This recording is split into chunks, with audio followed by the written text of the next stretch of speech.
ಇದಿಷ್ಟೇ ಅಲ್ಲದೆ ಸಿಎಂ ಸಿದ್ದರಾಮಯ್ಯ ಅವರು ಮತ್ತೂ ಒಂದು ವಿಚಾರಕ್ಕೆ ಸಂಬಂಧಪಟ್ಟಂತೆ ಪ್ರಶ್ನೆ ಮಾಡಿದ್ದಾರೆ. ಕರ್ನಾಟಕದ ಮೇಲೆ ಕೇಂದ್ರ ಮಲತಾಯಿ ಧೋರಣೆ ತೋರಿಸ್ತಾ ಇದೆಯಾ ಅಂತ.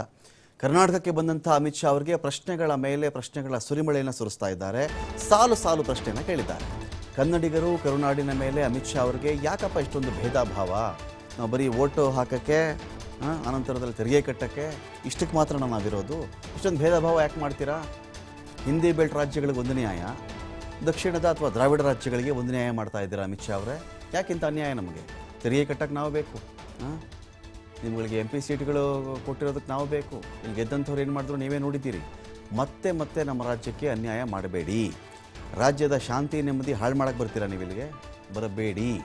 ರಾಜ್ಯದ ಶಾಂತಿ ನೆಮ್ಮದಿ ಹಾಳು ಮಾಡುವ ದೃಷ್ಟಿಯಿಂದ ನೀವು ಬರೋದಾದರೆ ಬರಬೇಡಿ ಅಂತ CM ಸಿದ್ದರಾಮಯ್ಯ ಅವರು ಹೇಳಿದ್ದಾರೆ. ಜೊತೆಗೆ ಒಂದಷ್ಟು ಪ್ರಶ್ನೆ ಕೂಡ ಕೇಳಿದ್ದಾರೆ ಅಮಿತ್ ಶಾ ಅವರಿಗೆ. ಅಮಿತ್ ಶಾ ಅವರೇ, ನೀವು ಕರ್ನಾಟಕಕ್ಕೆ ಬರೋದು ಕನ್ನಡಿಗರಿಗೆ ಕೊಡುವುದಕ್ಕೋ ಕನ್ನಡಿಗರಿಂದ ಕಿತ್ತುಕೊಳ್ಳುವುದಕ್ಕೋ? ಕನ್ನಡಿಗರಿಗೆ ಕರ್ನಾಟಕಕ್ಕೆ ಏನಾದರೂ ಕೊಡಕ್ಕೆ ಬರ್ತೀರಾ ನೀವು, ಅಥವಾ ಇರೋದನ್ನು ಕಿತ್ಕೊಂಡು ಹೋಗಕ್ಕೆ ಬರ್ತೀರಾ ನೀವು ಅಂತ ಕೇಳಿದ್ದಾರೆ ಸಿದ್ದರಾಮಯ್ಯ ಅವರು. ಕರ್ನಾಟಕದ ಶಾಂತಿ ನೆಮ್ಮದಿ ಮತ್ತು ಸೌಹಾರ್ದತೆಯನ್ನು ಉಳಿಸೋಕೆ ಬರ್ತೀರಾ ನೀವು, ಕೆಡ್ಸಕ್ಕೆ ಬರ್ತೀರಾ ನೀವು ಅಂತ. ಜೊತೆಗೆ ಕನ್ನಡಿಗರ ಮನಸ್ಸಲ್ಲಿ ಇಂತಹದೊಂದು ಪ್ರಶ್ನೆ ಹುಟ್ಟಿಕೊಳ್ಳೋದಕ್ಕೆ ನೀವೇ ಕಾರಣ ಅಲ್ವೇ? ಇದುವರೆಗೆ ಒಂದು ಪೈಸಾ ಪರಿಹಾರ ಕೊಟ್ಟಿಲ್ವಲ್ರಿ ನೀವು? ಕರ್ನಾಟಕ ಕನ್ನಡಿಗರ ಬಗ್ಗೆ ನಿಮಗೆ ಯಾಕೆ ಇಷ್ಟೊಂದು ದ್ವೇಷ? ತಿಂಗಳುಗಳು ಉರುಳಿದ್ರೂ ಕೂಡ ಸಭೆಯನ್ನು ಕರೆದಿಲ್ಲ, ಬರ ಪರಿಹಾರವನ್ನು ಕೊಟ್ಟಿಲ್ಲ, ಯಾಕೆ? BJPಯನ್ನು ಸ್ವಂತ ಬಲದಿಂದ ಅಧಿಕಾರಕ್ಕೆ ಬರೋದಕ್ಕೆ ಅವಕಾಶ ನೀಡದಿರುವುದೇ ಅಪರಾಧವಾಗಿ ಹೋಯ್ತಾ? BJPಯಲ್ಲಿ ಗೆಲ್ಲಿಸಲಿಲ್ಲಪ್ಪ, ಇದು ಅಪರಾಧ ಆಗ್ಬಿಡ್ತಾ? ಹಾಗಾದರೆ ಕರಾವಳಿಯ ವಿಜಯ ಬ್ಯಾಂಕನ್ನು ಏನು ಮಾಡಿದ್ರಿ ನೀವು? ಗುಜರಾತ್ನ ಬರೋಡಾ ಬ್ಯಾಂಕ್ಗೆ ಕೊಟ್ಟಿದ್ದೀರಿ. ಯಾಕೆ ಕೊಟ್ರಿ ನೀವು ಅದನ್ನು? ವಿಜಯ ಬ್ಯಾಂಕು ನಮ್ಮ ಕನ್ನಡಿಗರು ಕಟ್ಟಿದಂಥ ಬ್ಯಾಂಕ್, ಅದು ಕರಾವಳಿಯ ಬ್ಯಾಂಕ್. ಅದು ಆ ಬ್ಯಾಂಕನ್ನು ಗುಜರಾತ್ನ ಬರೋಡಾ ಬ್ಯಾಂಕಿಗೆ ಸೇರಿಸ್ಬಿಟ್ರಿ. ಏನಕ್ಕೆ ಕೊಟ್ರಿ ನೀವು?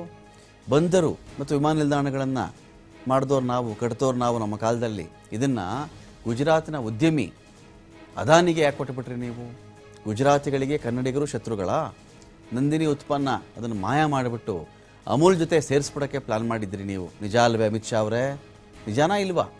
ಹಿಂದಿಯನ್ನು ರಾಷ್ಟ್ರಭಾಷೆ ಎನ್ನುವ ದೊಡ್ಡ ಸುಳ್ಳನ್ನು ಮತ್ತೆ ಮತ್ತೆ ಕನ್ನಡಿಗರಿಗೆ ಹೇಳಿ ಹೇಳಿ ಹೇಳಿ ಯಾಕೆ ಹಿಂದಿ ಹೇರ್ತಾ ಇರೋದು ನೀವು?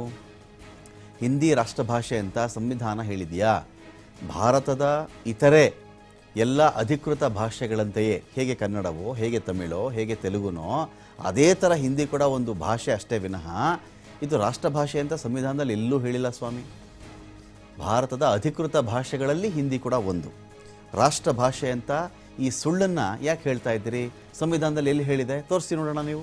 ಹಿಂದಿ ರಾಷ್ಟ್ರಭಾಷೆ ಅಂತ ಎಲ್ಲಿದೆ ಅಂತ ಹೇಳಿ. ಹೇಳಿದರೆ ಯಾವ ಪರಿಚ್ಛೇದ ಸ್ವಾಮಿ, ಅದನ್ನು ಹೇಳಿಬಿಡಿ ನಮಗೆ ಅಂತ ಸಿದ್ದರಾಮಯ್ಯ ಅವರು ಕ್ವಶನ್ ಮಾಡಿದ್ದಾರೆ.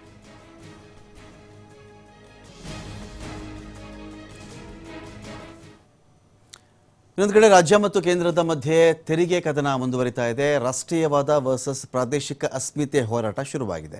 BJPಯ ಮತ ಖಜಾನೆಗೆ ಸಂಪತ್ತಿನ ಹಂಚಿಕೆ ಅಸಮಾನತೆ ಇದೆಯಲ್ಲ, ಇದೇ ಗೊತ್ತಾಗುತ್ತಾ?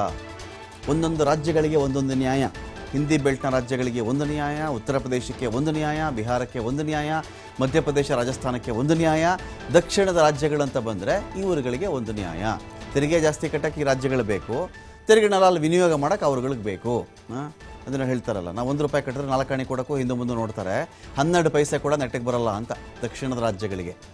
ಆದರೆ ಅವ್ರಿಗೆ 4 ಆಣೆ ತೆರಿಗೆ ಕಟ್ಟಿದ್ರೆ ₹1, ₹1.25, ₹1.5 ಬರುತ್ತೆ ಅಂತ. BJPಯ ಮತ ಖಜಾನೆಗೆ ಇದೇ ಸಂಪತ್ತಿನ ಹಂಚಿಕೆ ಅಸಮಾನತೆ, ತೆರಿಗೆ ಡಿಸ್ಟ್ರಿಬ್ಯೂಷನ್ನ ಅಸಮಾನತೆ ಇದೆಯಲ್ಲ, ಇದೇ ಮುಳ್ಳಾಗುತ್ತಾ ಅಂತ. ರಾಜ್ಯ BJPಯ ಮಟ್ಟಿಗೆ ಬಿಸಿ ತುಪ್ಪಾಗಿದೆ ಸಿದ್ದರಾಮಯ್ಯ ಅವರ ತೆರಿಗೆ ಬಾಣ. ದೆಹಲಿಯ ಜಂತರ್ ಮಂತರ್ವರೆಗೂ ಹೋಗಿ ರಾಜ್ಯ ಸರ್ಕಾರ ಪ್ರತಿಭಟನೆ ಕೂಡ ಮಾಡಿತ್ತು. ಪ್ರತಿ ಪ್ರಚಾರ ಸಭೆಯಲ್ಲಿಯೂ ಕೂಡ ಕೇಂದ್ರದ ಅನ್ಯಾಯವನ್ನು CM ಸಿದ್ದರಾಮಯ್ಯ ಅವರು ಪ್ರಸ್ತಾಪ ಮಾಡ್ತಾ ಇದ್ದಾರೆ. ಯಾಕೆ ಗೆಲ್ಲಿಸಬೇಕು ಈ BJP ಅವ್ರನ್ನ? ಇಷ್ಟೊಂದು ಅನ್ಯಾಯ ಮಾಡೋಕ್ಕ? ನಮ್ಮ ರಾಜ್ಯಗಳು ಬರೀ ತೆರಿಗೆ ಕಟ್ಟಿಸ್ಕೊಂಡು ನಮಗೇನು ವಾಪಸ್ ಕೊಡದೆ ನಮಗೆ ಮೋಸ ಮಾಡ್ತಾ ಇದ್ದಾರಲ್ಲ, ಇದಕ್ಕೆ ನಾವು ಇವ್ರನ್ನ ಆಯ್ಕೆ ಮಾಡಬೇಕಾ? ನೀವೇ ಹೇಳ್ರಪ್ಪ ಅಂತ ಕೇಳ್ತಾ ಇದ್ದಾರೆ CM ಸಿದ್ದರಾಮಯ್ಯ ಅವರು. ಮುಖ್ಯಮಂತ್ರಿಗಳು ಮಾತ್ರ ಅಲ್ಲ, ಕೇಂದ್ರದ ಅನ್ಯಾಯದ ವಿರುದ್ಧವಾಗಿ ಎಂಟೈರ್ ಕ್ಯಾಬಿನೆಟ್ ಅಥವಾ ಸಚಿವ ಸಂಪುಟವೇ ಮುಗಿಬಿದ್ದಿದೆ.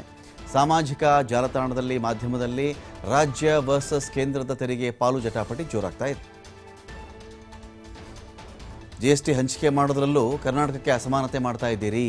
ಸೆಸ್ ಸರ್ಚಾರ್ಜ್ಗಳ ರೂಪದಲ್ಲಿಯೂ ಕೂಡ ರಾಜ್ಯದ ಪಾಲು ಖೋತ ಆಗ್ತಾ ಇದೆ, ನಿಮ್ಮ ಖಜಾನೆ ಸೇರ್ತಾ ಇದೆ. 2019ರಿಂದ 2024ರ ಅವಧಿಯಲ್ಲಿ 1.87 ಲಕ್ಷ ಕೋಟಿ ರೂಪಾಯಿಗಳಷ್ಟು ನಷ್ಟ ಆಗಿದೆ. 1,87,00,000 ಅಂದರೆ 1.87 ಲಕ್ಷ ಕೋಟಿಗಳಷ್ಟು ನಷ್ಟ ಅಂತ. 1,87,000 ಕೋಟಿಗಳು ಅಷ್ಟು ನಷ್ಟ ಆಗಿದೆ ಅಂತ ಕಾಂಗ್ರೆಸ್ ವಾದವನ್ನು ಮಾಡ್ತಾ ಇದೆ. ಕೇಂದ್ರದ ಬೊಕ್ಕಸ ಸೇರುವ 100 ರೂಪಾಯಿ ತೆರಿಗೆಯಲ್ಲಿ ರಾಜ್ಯಕ್ಕೆ ಸಿಗ್ತಾ ಇರೋದು 13 ರೂಪಾಯಿ ಮಾತ್ರ. 15th ಫಿನಾನ್ಸ್ ಕಮಿಷನ್ 15ನೇ ಹಣಕಾಸು ಆಯೋಗ ಒಂದು ಕ್ರೈಟೀರಿಯಾ ಇಟ್ಟಿತ್ತು, ಒಂದು ಮಾನದಂಡ ಇಟ್ಟಿತ್ತು. ಇದರಿಂದನೂ ಕರ್ನಾಟಕಕ್ಕೆ ಅನ್ಯಾಯ ಆಯಿತು. ಉತ್ತರ ಭಾರತದ ರಾಜ್ಯಗಳಿಗೆ ಮಾತ್ರ ಸಿಂಹಪಾಲು ಅಂತ ಹೇಳಿ ರಾಜ್ಯ ಒಂದು ಕಡೆ ವಾದವನ್ನು ಮಾಡ್ತಾ ಇದೆ. ಈ ಹಿಂದೆ ಇದ್ದಂಥ ಬೊಮ್ಮಾಯಿ ಸರ್ಕಾರವೇ ರಾಜ್ಯಕ್ಕೆ ಮೋಸ ಆಗಿದೆ, ನಾವು ಹೇಳೋದು ಬಿಟ್ಬಿಡಿ ಸ್ವಾಮಿ, ಬೊಮ್ಮಾಯಿ ಅವರು ಪತ್ರ ಬರೆದಿರಲ್ವೇ ನಿಮಗೆ, ರಾಜ್ಯಕ್ಕೆ ನೀವು ತೆರಿಗೆ ವಿಚಾರದಲ್ಲಿ ಅನ್ಯಾಯ ಮಾಡ್ತಾ ಇದ್ರಿ ಅಂತ ಅವ್ರು ಹೇಳಿಲ್ವೇ? ಬೊಮ್ಮಾಯಿ ಯಾರು? BJP ಅವರೇ, CM ಆಗಿದ್ರು, ಅವರು ಬರೆದ್ರಲ್ಲ ಸ್ವಾಮಿ. ಅಂದರೆ ದಕ್ಷಿಣದ ರಾಜ್ಯಗಳಿಗೆ ಅಥವಾ ಕರ್ನಾಟಕಕ್ಕೆ ಮೋಸ ಮಾಡೋದೇ ನಿಮ್ಮ ಕಾಯಕನಾ? ರಾಜ್ಯದ ವಾದಕ್ಕೆ ಪ್ರತಿರೋಧವಾಗಿ ಶ್ವೇತಪತ್ರವನ್ನು ನಿರ್ಮಲಾ ಸೀತಾರಾಮನ್ ಹೊರಡಿಸಿದ್ರು. ಚುನಾವಣಾ ಅಖಾಡದಲ್ಲಿ ಸವಾಲು ಪ್ರತಿ ಸವಾಲಿಗೆ ಇದೀಗ ತೆರಿಗೆ ಹಂಚಿಕೆ ವಿಚಾರ ಒಂದು ರೀತಿ ಕಾರಣ ಆಗ್ತಾ ಇದೆ. ರಾಜ್ಯ ಏನು ವಾದ ಮಾಡ್ತಿದೆ ಅಂತ ನೋಡಿದ್ರೆ, ಪ್ರತಿ ವರ್ಷ ತೆರಿಗೆ ಸೆಸ್ ಸುಂಕದ ರೂಪದಲ್ಲಿ 4 ಲಕ್ಷ ಕೋಟಿಗಳು ಸಂಗ್ರಹ ಆಗುತ್ತೆ. ಆದರೆ ಕೇಂದ್ರ ಸರ್ಕಾರ ಕರ್ನಾಟಕಕ್ಕೆ ಕೊಡ್ತಾ ಇರೋದು ಕೇವಲ 50,000 ಕೋಟಿ ಮಾತ್ರ. ಕೇಂದ್ರದ ಬಜೆಟ್ನ ಗಾತ್ರ ಡಬಲ್ ಆಯಿತು. ರಾಜ್ಯದ ತೆರಿಗೆ ಪಾಲು ಜಾಸ್ತಿ ಮಾಡ್ಕೊಂಡು ಹೋಗೋದು ರಾಜ್ಯಗಳಿಗೆ ಅನ್ಯಾಯ ಮಾಡೋದಾ? 2018-19ಕ್ಕೆ ಹೋಲಿಕೆ ಮಾಡಿಕೊಂಡ್ರೆ ತೆರಿಗೆ ಪಾಲು 40% 45% ಕಡಿಮೆ ಆಗಿದೆ. ಕೇಂದ್ರ ಸರ್ಕಾರ ಏನು ವಾದಪ್ಪ ಮಾಡುತ್ತೆ ನೋಡಿದ್ರೆ, ಅವ್ರ ವಾದ, ಕರ್ನಾಟಕಕ್ಕೆ ಯಾವ ಅನುದಾನವನ್ನು ಕೇಂದ್ರ ತಡೆ ಹಿಡಿದಿಲ್ಲ, UPA ಅವಧಿಗೆ ಹೋಲಿಕೆ ಮಾಡಿಕೊಂಡ್ರೆ NDA ಅವಧಿಯಲ್ಲೇ ಜಾಸ್ತಿ ಅನುದಾನ ಕೊಟ್ಟಿದ್ದೀವಿ ಅಂತ ಅವ್ರು ಹೇಳ್ತಾ ಇದ್ದಾರೆ.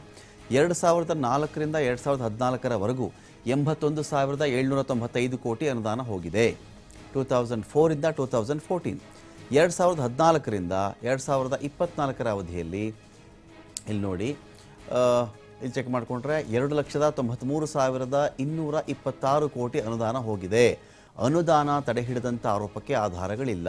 ಇಲ್ಲೊಂದು ಇಂಟ್ರೆಸ್ಟಿಂಗ್ ಫ್ಯಾಕ್ಟ್ ಇದೆ. ಇಲ್ಲಿ ನೋಡಿ, ಅಂಕಿ ಸಂಖ್ಯೆ ಯಾರೇ ನೋಡಿದ್ರು ಕೂಡ ನಿಮ್ಗೆ ಆಶ್ಚರ್ಯ ಆಗಿಬಿಡುತ್ತೆ. ಅಯ್ಯೋ ಹೌದಲ್ವಾ, 81,795 ಕೋಟಿ 2004ರಿಂದ 2014ರವರೆಗೂ ಬಂದಿದೆ. 2014ರಿಂದ 24ಕ್ಕೆ 2,93,226 ಕೋಟಿ ಬಂದಿದೆಯಲ್ಲ, ಹಾಗಾದರೆ ಇವರೇ ಅಲ್ವಾ ಜಾಸ್ತಿ ಕೊಟ್ಟಿದ್ದು ಅಂತಲ್ಲ. ಈ ಅಂಕಿ ಸಂಖ್ಯೆಗಳನ್ನು ಈ ಥರ ನೋಡಬಾರ್ದು ನಾವು.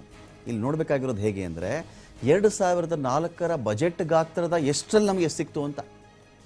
ಆಗ ಬಜೆಟ್ ಎಷ್ಟಿತ್ತು, ಈಗ ಎಷ್ಟು ಬಜೆಟ್ ಮಂಡಿಸ್ತಾ ಇದ್ದಾರೆ. ಆಗ ತೆರಿಗೆ ಎಷ್ಟು ತೊಗೊಳ್ತಾ ಇದ್ರು, ನಮಗೆ ಎಷ್ಟು ವಾಪಸ್ ಕೊಡ್ತಾ ಇದ್ರು. ತೆರಿಗೆ ತೊಗೊಳ್ತಾ ಇರೋದು ಜಾಸ್ತಿ ಇವಾಗ. ಇದನ್ನು ನೀವೇನಾದರೂ ಅವಾಗ ಬರೀ 81,000 ಕೋಟಿ ಅಂತೆ, ಈಗ 2 ಲಕ್ಷ ಕೋಟಿ ಕೊಟ್ಟಿದ್ದಾರೆ ಅಂತ ಓದ್ಕೊಂಡ್ಬಿಟ್ರೆ ಅದು ತಪ್ಪಾಗಿಬಿಡುತ್ತೆ. ಬಜೆಟ್ ಭಾಗದ ಎಷ್ಟು ನಮಗೆ ಅನುದಾನ ಸಿಕ್ತು, ತೆರಿಗೆ ಸಂಗ್ರಹದ ಎಷ್ಟು ಭಾಗ ನಮಗೆ ಸಿಕ್ತು ಅಂತ ಲೆಕ್ಕ ಹಾಕೊಂಡ್ರೆ ಅವತ್ತಿನ ಭಾಗವೇ ಜಾಸ್ತಿ ನಮಗೆ. ಅವತ್ತಿನ ಬಜೆಟ್ ಗಾತ್ರ ತೆರಿಗೆ ತೊಗೋತಾ ಇದ್ದಿದ್ದೇ ಕಡಿಮೆ ರೀ. ಇಡೀ ದೇಶದಲ್ಲವಾಗ ಒಂದು 75,000 ಕೋಟಿ ತೆರಿಗೆ ತೊಗೊಳ್ಳೋರು. ಏನಕ್ಕೆ? ಪೆಟ್ರೋಲು ಡೀಸೆಲ್ಗೆ 75,000 ತೆರಿಗೆ ಇಡೀ ದೇಶದಿಂದ ಅಲ್ವಾ ಒಂದು ವರ್ಷಕ್ಕೆ. ಈಗ ಅದೆಷ್ಟಾಗಿದೆ ಅಂದರೆ 3.25 ಲಕ್ಷ ಕೋಟಿ ಆಗಿದೆ. ಎಷ್ಟು ಹೇಳಿ? 3.25 ಲಕ್ಷ ಕೋಟಿ. ಹಿಂದೆ 75,000 ಕೋಟಿ ಇತ್ತು. ಆ 75,000 ಕೋಟಿಗೆ ಆ ಕಾಲವನ್ನು ಈ ಕಾಲಕ್ಕೆ ಹೋಲಿಕೆ ಮಾಡೋಕ್ಕಾಗುತ್ತಾ ನಾವು? ನೋ. ಇಲ್ಲೇನಾಗಿದೆ, ಇದನ್ನು 2 ಲಕ್ಷ ಕೋಟಿ 86,000 ಕೋಟಿ ಓದ್ಕೋಬಾರ್ದು. ಅವತ್ತಿನ ಬಜೆಟ್ ಗಾತ್ರ. ಇದು ಹೇಗೆ ಚೆಕ್ ಮಾಡ್ಕೋಬೇಕು ನಾವು ಅಂದರೆ, ಹಿಂದೆ 10 ವರ್ಷಗಳ ಹಿಂದೆ ನಾವು ಚೆಕ್ ಮಾಡ್ಕೊಂಡು ಹೋದಾಗ, ನಮಗೆ 20 ವರ್ಷಗಳಿಂದ ಚೆಕ್ ಮಾಡ್ಕೊಂಡು ಹೋದಾಗ ತಂದೆಗೆ ಸಂಬಳ ಬರ್ತಾ ಇತ್ತು, ಅದರಲ್ಲಿ ಎಷ್ಟು ಪಾಲು ಮನೆಗೆ ದಿನಸಿ ಕೊಡ್ತಾ ಇದ್ರು ನೀವು ಲೆಕ್ಕ ಹಾಕಬೇಕು. ಈಗ ತಂದೆಗೆ ಸಂಬಳ ಬರ್ತಾ ಇದೆ, ಎಷ್ಟು ಹಿಡಿ ದಿನಸಿ ತಂದು ಹಾಕ್ತಿದ್ದಾರೆ. ಈ ಲೆಕ್ಕಾಚಾರದಲ್ಲಿ ನೀವು ಹೋದಾಗ ಈ ಪಾಲಿದೆಯಲ್ಲ, ಇದು ರಾಜ್ಯಕ್ಕೆ ಆಗ್ತಿರ್ತಕ್ಕಂಥ ಅನುದಾನ ಕೊರತೆ, ದೊಡ್ಡ ಕೊರತೆ ಆಗುತ್ತೆ. ಇದು ಲೆಕ್ಕಕ್ಕೆ ಇವರು 2 ಲಕ್ಷ ಕೋಟಿ, ಅವು ಬರೀ 86,000 ತೋರಿಸ್ತಲ್ಲ, ಹಂಗಲ್ಲ. ಇದು ಅವತ್ತಿನ ಅನುದಾನದ ಶೇಕಡಾವಾರು ಲೆಕ್ಕ ಹಾಕ್ಬೇಕು ನಾವು. ಅವತ್ತು ಪರ್ಸೆಂಟೇಜ್, ಅವತ್ತು ಒಂದು ಇಡೀ ಮನೆ 5,000 ರೂಪಾಯಿ ದುಡಿತಾ ಇತ್ತು ಅಂದಾಗ ಅದರಲ್ಲಿ ನಾವು ಲೆಕ್ಕ ಹಾಕಬೇಕು. ಅವತ್ತು 5,000 ದುಡಿತಿದ್ದಾಗ ಒಂದು ಸಪೋಸ್ ಒಂದು 2,000 ಕೊಟ್ಟಿದ್ರು ಅಂತ ಅಂದ್ಕೊಳ್ಳೋಣ ನಾವು. ಉದಾಹರಣೆಗೆ 2,000 ಕೊಟ್ಟಿದ್ವಿಪ್ಪ ನಿಮಗೆ ಅಂತ. 5,000ದಲ್ಲಿ 2,000 ದೊಡ್ಡದು. ಇವತ್ತು 50,000 ದುಡಿದು ನಾನು ನಿನಗೆ 5,000 ಕೊಡ್ತಾ ಇದ್ದೀನಿ ಅಂತ ಹೇಳ್ಬಿಟ್ರೆ ಏನಾಗುತ್ತೆ ಹೇಳಿ? 10ನೇ ಒಂದು ಭಾಗ ಆಗ್ಬಿಡ್ತದು. ಅರ್ಥ ಆಯ್ತಾ? 5,000ದಲ್ಲಿ 2,000 ದೊಡ್ಡದು. 50,000ದಲ್ಲಿ 5,000 ಕೊಟ್ಟಿದ್ದೀನಿ ಅಂದರೆ ನೋಡಿದ್ರಾ, ಬರೀ 2,000 ಅಂತ ರೀ ಅವಾಗ ಕೊಟ್ಟಿದ್ದು. ಈಗ ನೋಡಿ 5,000 ಕೊಡ್ತಿದ್ದಾರೆ. 3,000 ಜಾಸ್ತಿ ಆಗಲಿಲ್ವೇನ್ರಿ ಅಂದರೆ ನಿಮ್ಗೇನಾಗುತ್ತೆ ಅವಾಗ ಅರ್ಥ ಮಾಡ್ಕೋಬೇಕು. 5,000ದಲ್ಲಿ 2,000 ದೊಡ್ಡದು, 50,000ದಲ್ಲಿ 5,000 ಕಡಿಮೆ. ಆದರೆ 2,000 ಕಂಪೇರ್ ಮಾಡ್ಕೊಂಡು ನಾವು 5,000 ಅಂತ ಹೇಳಬಾರ್ದು. ಈಗ ಗಾತ್ರನೂ ದೊಡ್ಡದಾಯಿತು, ತೆರಿಗೆನೂ ನಾವು ಜಾಸ್ತಿ ಕಟ್ತಾ ಇದ್ದೀವಿ. ಬರುವಂಥ ಪಾಲನ್ನು 10 ವರ್ಷಗಳ ಹಿಂದಕ್ಕೆ ಹೋಲಿಕೆ ಮಾಡಿಕೊಂಡು ಅವತ್ತಿನ ಬಜೆಟ್ಟು, ಅವತ್ತಿನ ಆದಾಯ, ತೆರಿಗೆ ಎಲ್ಲವನ್ನು ಕೂಡ ಮರೆಸ್ಬಿಟ್ಟು ಇದು ನಾವು ಹೇಳಬಾರ್ದು. ಇದೆಲ್ಲವನ್ನು ಕೂಡ ಸಿದ್ದರಾಮಯ್ಯ ಅವರು ಕೇಳಿದ್ದಾರೆ.